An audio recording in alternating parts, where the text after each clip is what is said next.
Alex Curry here with Skip Bayless and Shannon Sharp. Good morning, guys. Happy Friday. How we doing? Good morning. Here we go. My Cowboys are about to roll up to New England and roll Belichick, get to 5-1. And your Lakers just finished the preseason 0-6. I'm a Dodgers fan. Really? Good job, Dodgers. Way to go, Dodgers. I don't know about that last swing. I think he checked the skill. It was definitely a check swing. I don't think it would have mattered. Well, let's get right to that Lakers last night, because the Lakers finished the preseason winless after a loss to the Kings last night. LeBron had a brief scare in the first half when he came up grabbing for his ankle on a drive, called a timeout before limping off the floor, but he was able to walk it off, finishing with 30 points, 6 rebounds, and 6 assists after playing well into the fourth quarter. So, Shannon, did you see the making of a championship team last night? O'Brien, that's what I'm looking for. That's what I was looking for. That's what I was looking for. 36 and 6 in 29 minutes. Skip, look, they finally I saw the makings of what I believe is a championship potential team. For me, I like the way Russ played. I thought Russ was really under control. Cut the turnovers way down. Only had 3 last night. You can live with that with a guy that's going to have the ball in his hands that much. LeBron was LeBron. He looked like he's in mid-season form, playing extremely well, driving the basketball, distributing the basketball, shot the ball from 3. Free throws were great. AD didn't play particularly well, but I'm not overly concerned. The thing that's concerning me about AD, Skip, is the free throws. I don't know what happened. Because his first year, Skip, you remember he was money. They thought they get a ball AD late in the ball game. We're going to ice that thing away because AD going to make these free throws. But for whatever reason, last year, and he's starting out this year, he has not been shooting the free throws. So I think he's going to need to concentrate on that a little more. 4 of 7 last night. And Russ stayed on his shaky pace, 3 of 6. Go ahead. But what about GOAT? We got money on GOAT. Yeah, 4 of 5. 4 of 5. An upset. A shocker. A rarity. That'll get me some due at the end of the year right there. That's one little preseason game. Offensively, I like what I saw. Defensively, I didn't like what I saw, Skip. They gave up, 71 points at the half? Yeah. Come on, bro. Y'all better than that. Come on. So other than that, Skip, offensively, I think I'm liking what I'm seeing. I'm thinking the starting lineup is going to probably be LeBron, AD, DJ, Russ, Kent Bazemore for the time being. Will it be Malik Monk? Will it be Wayne Ellington when they come back healthy? I think they like Bazemore because he gives them a little bit more defensively. He does. And he's a veteran presence. He's a veteran presence, but I like DJ, what DJ gave us last night, 6 and 7, Skip, blocked the shot, rolled to the paint. You don't have to run plays for him. So I like what I saw offensively. I think this is something positive they can build on. Tuesday, they kick it off against the Warriors. So I like what I saw. Overall, I like what I saw. If I had to give them a grade, I'd probably give them a C+, because defensively, you can't give up 71 points to Sacramento. Come on, that's Sacramento. I understand they're a professional team, but we don't think Sacramento is going to be in the running in the West. Okay. And we're going to talk about what people think the Lakers are going to be in the West. But I'm not overly concerned about 0-6. Hey, it's the preseason. It's to get out, get your win, get your conditioning going, run a couple of sets to see what's going to mesh, what's going to work well for us. So I'm cool with what I saw with the Lakers last night. Like cool as in getting warmer, as in I'm starting to feel, see, smell championship? Are we going that far, Mr. Sharp? Yeah, I smell number one seed. I smell number one seed in the West. Number 1 seed in the West. Yep. We'll get to that in just a moment. Yep. I will start off with your man, LeBron James, GOAT. the quote-unquote king, the phony GOAT. I thought LeBron James played great last night. I thought he looked like... I'll go this far. An MVP candidate. I'm going to give you that. Going into his 19th season, I'm going to give you MVP candidate. Look like best player in the NBA? He did not. Okay. That guy played a little bit earlier, played for the Nets. We're going to talk about that guy's response to Kyrie Irving after that game, which was against Minnesota up at Brooklyn. Yep. Okay, back to the quote-unquote GOAT, the quote-unquote best player on the planet, the quote-unquote king, LeBron James. He came out on a preseason mission last night. He said, enough is enough.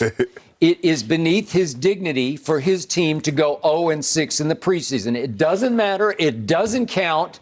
But in the end, it has some significance to the quote-unquote king because it's just a little shameful. It's a little embarrassing. It's a little humiliating because they're better than that, or they should be better than that.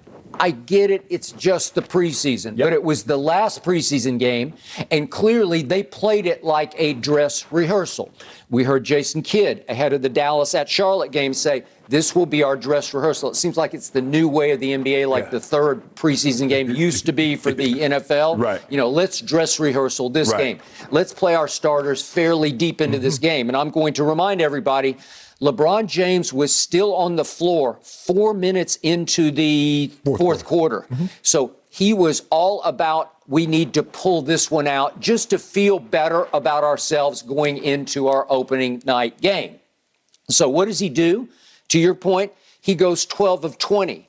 And he showed me once again that even though he's slimmed up or slimmed down or however you want to look at it, according to Rob Pelinka, and he does look like he's a little slimmer than last year, he is still a force driving the basketball. When he want to go to the rim, when he decides, when he just says, I got this, you can just see it in his eyes. It's like they cannot keep me from that hoop.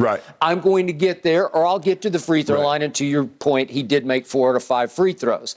And to his credit, he actually made 2 out of 5 threes. And for by his standards, that will work. So every time they needed a bucket, he just said, I'll get you a bucket.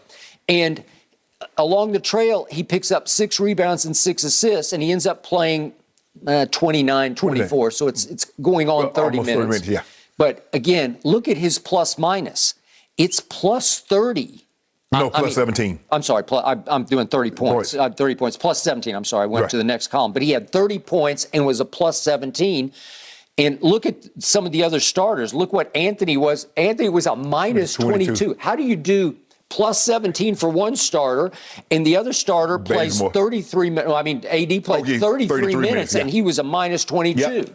Okay, so right away, LeBron sniffs that, wait a second, we've got off AD tonight. And sometimes, as you've talked about, he's a low motor. He's just not really into the game. And last night, for whatever reason, maybe it's because it's at Sacramento, although it did feel like a Laker home game because every time LeBron did some big tomahawk break dunk, it brought the house down. So it felt like the Laker fans had taken over Sacramento's arena last night.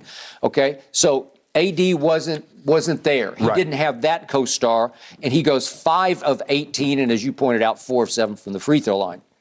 And Russ was on his best behavior last night because he ends up being a plus 7, which is fairly impressive. But to your point, he only turned it over 3 times. So what did I see early on?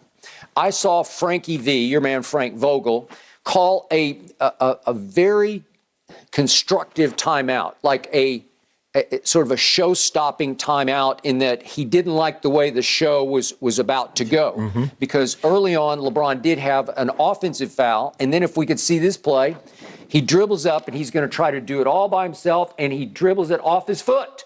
And he managed to get the ball back, and they managed to control the ball, and Frankie V says, I have seen enough. Because what did we see the other night in the previous preseason game? LeBron just went completely out of control, trying to do too much in the first 2 quarters, and he should have had 7 turnovers at halftime, but he did have 6 turnovers. It was not a block shot because you sat right there, and you're being hypocritical once again because you immediately said, well, that's a turnover, and now you're trying to dismiss it as a block shot, which they eventually did. They put it down on the stat line as 7. At the block shot? Well, maybe you called him and said, take it off. I thought Rich Paul called to the scores table. There you go. You said he was at the Dodger game. Well, he must have been on his phone calling the official score saying, I think that wasn't really a turnover. I think we need to delete that one from the box score, which they did at halftime. They went from 7 back to 6. Okay, whatever.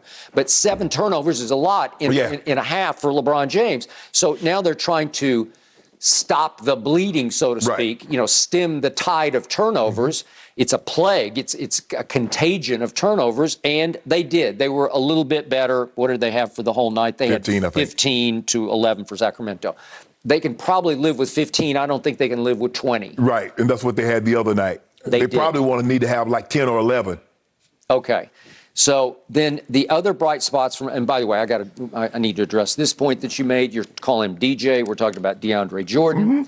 You realize that it appears that your new Lakers starting center, and I think they're going to be more comfortable with him at the 5 and AD at the whatever, wherever he wants to play. He kind of plays 3 or 4, whichever. And I want to remind you, your new starting center was a Brooklyn Nets discard. Yeah. You realize they just said no. Yeah. He dropped completely out of the rotation by the end of the year last year. In the playoffs, he was a DNP just about every night. And now he's your starting center. Doesn't that scare you? No, because guess what? The starting power forward for the Brooklyn Nets was a cast-off of the Nuggets. Paul Millsap. One of the backups, LaMarcus Aldridge, was a cast-off. Well, do you Blake think Griffin they're was going a to be starters? Paul Millsap's going to start. You know, I don't think Blake Griffin was a cast-off. Yes, he was. No, he wasn't. What was he? Well, what do you mean cast-off? They said, nah, we good. They said, we're going to buy you out there. We're going to pay you your salary to get up out of here. But he got bought out. DJ just got